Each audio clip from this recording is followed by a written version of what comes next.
नमस्कार, हरिओम। बहुत बहुत स्वागत है आप सभी का हमारे YouTube चैनल शुभ ज्योतिष में। मैं हूँ एस्ट्रो शुभ्रा शुक्ला।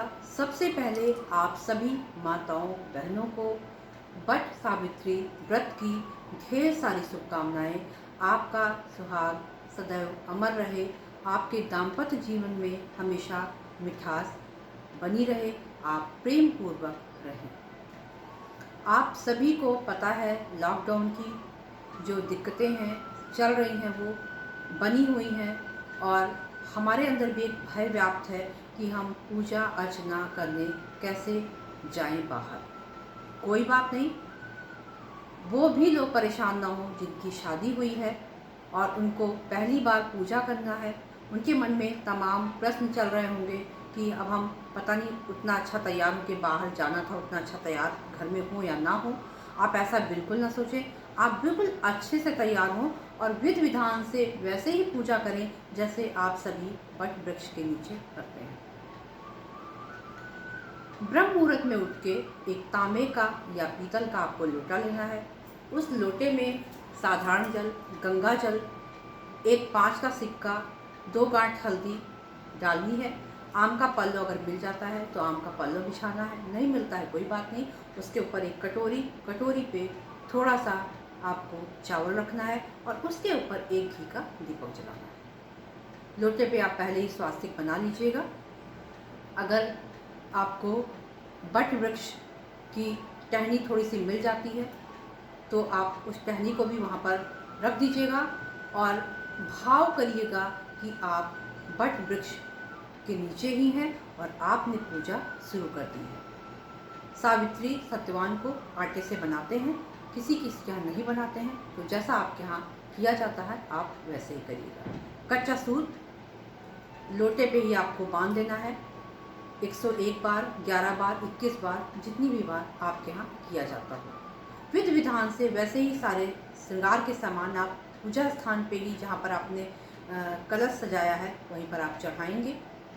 फल चढ़ाएंगे, मिठाई चढ़ाएंगे, थोड़ा सा हल्दी सावित्री और सत्यवान को चढ़ाएंगे और उसके बाद माँ गौरी का ध्यान करेंगे।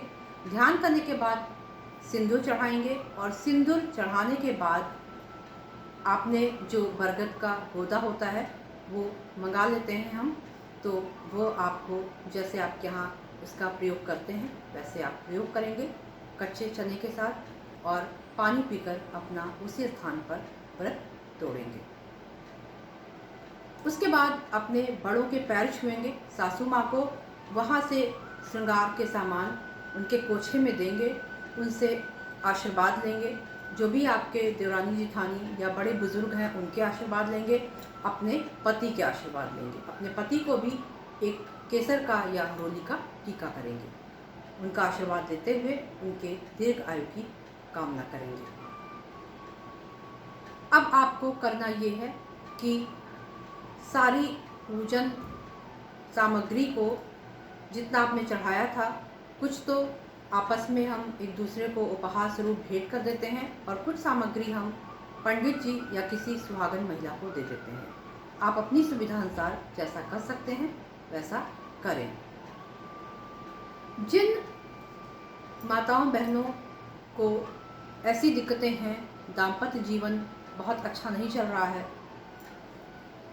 तू मैं वाली दिक्कतें हैं, या हस्बैंड पति बीमार रहता है, उनके लिए आज के दिन मैं बहुत ही खास उपाय लेके आई हूँ, वो ज़रूर करें।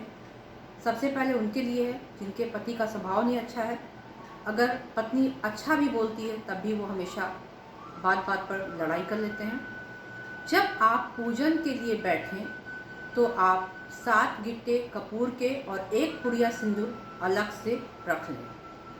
पूजन समाप्त होने के बाद उसी दिन जिस दिन आपने पूजा की थी, रात के समय आप बेड के पास अपने साइड में जिधर आप सोते हो उधर आप सिंदूर की पुड़िया रख लो, जिधर पति लेटते हैं उधर आप कपूर रख लो। सुबह 4:30 बजे उठ के कपूर आपको जला देना है और सिंदूर को आपको बेडरूम में कोने कोने में छिड़क देना है। बचे हुए सिंदूर को आप अपने मांग में यूज़ कर लीजिएगा, उसका प्रयोग कर लीजिएगा। इससे रिश्ते धीरे धीरे आपके मधुर होंगे। दूसरा उपाय जो है गोमती चक्र मंगा लीजिएगा। 3 गोमती चक्र जब आपके पति सो जाएं तो उनकी बॉडी से 7 बार वार करके माँ लक्ष्मी से अपने दाम्पत्य जीवन खुशहाल रहे इसकी कामना करते हुए सिंदूर की डिब्बी में रख दीजिएगा।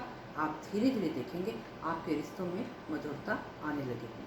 कुछ चीज़ें और ध्यान रखिए।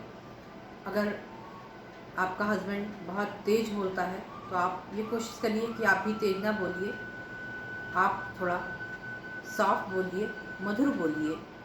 आदमी खुद ही धीरे धीरे करके उसको ये लगता है कि मैं तो इतना ख़राब बोल रहा हूँ तब भी इसके अंदर कोई फ़र्क नहीं पड़ रहा है, तो वो धीरे धीरे करके खुद ही आपके साथ अच्छा व्यवहार करने लगेगा।